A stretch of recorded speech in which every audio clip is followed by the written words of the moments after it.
He mocked their mess. They mocked his uniform. But what they didn't know was that the janitor they laughed at once owned a tech company worth millions.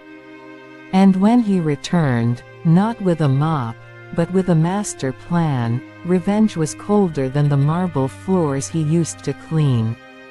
In the bustling halls of Grandridge Academy, students buzzed with privilege, pride, and popularity. Among them walked a man unnoticed, Nathan, the janitor. Gray overalls, silent eyes, and a mop always in hand. He cleaned quietly, stayed out of sight, and watched the world pass him by. Or so they thought. Every day, students tossed trash near him, whispered insults behind his back, and laughed when he walked by. Old Man Mop, they called him. Teachers barely acknowledged his presence, and the headmaster once said to his face, "Some people are just meant to clean after others." But Nathan wasn't always a janitor. 10 years ago, Nathan Warner was the co-founder of ByteNest, a booming AI startup. But greed had poisoned his partner, who betrayed him with forged documents and stolen IP.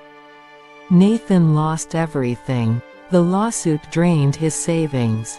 His name was dragged through tech news tabloids.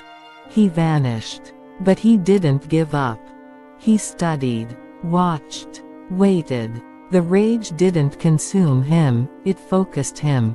When he heard Grandridge Academy, the elite school where his ex-business partner's kids studied, was hiring janitors, Nathan applied.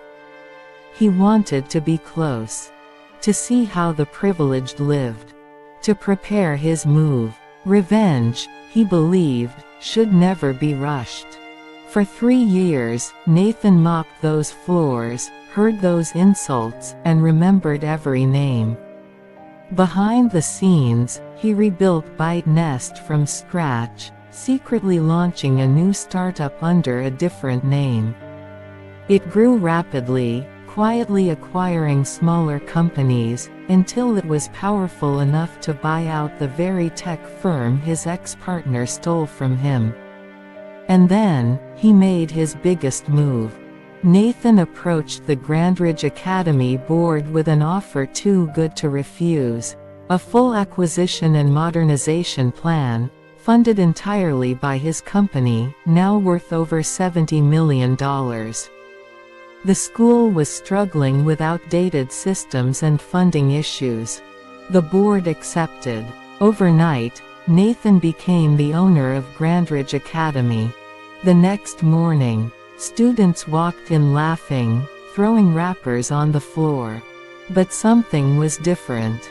The school had new signs, new logos, and a large poster in the main hall.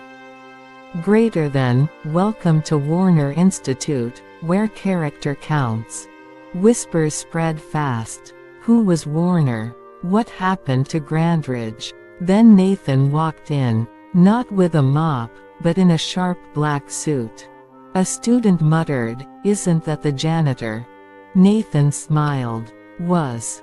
The new headmaster stepped forward and announced, "Meet your new CEO and owner, Mr. Nathan Warner." The silence was deafening. The teachers stood frozen. The students dropped their jaws.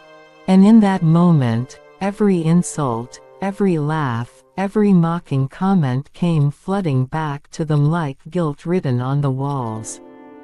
And Nathan, he didn't fire anyone. He didn't yell. He didn't gloat. Instead, he changed the school's culture, making empathy, humility, and respect the pillars of success. But those who had mocked him the most, they were offered scholarships to attend mandatory leadership training, where every week, they had to shadow the janitorial staff, clean toilets, mop floors, and learn what it meant to work hard without praise. They learned humility the same way Nathan had, on their knees, with a mop. 1 year later, Grandridge, now Warner Institute, was ranked one of the top 10 character-building academies in the country. Nathan gave talks about the power of patience and silent revenge through success. When asked why he didn't fire the staff who belittled him, he simply said, "Firing them would have ended their growth. Showing them what real success looks like, that's true revenge." Moral of the story: never underestimate someone because of their job title. The quietest ones often have the loudest comebacks.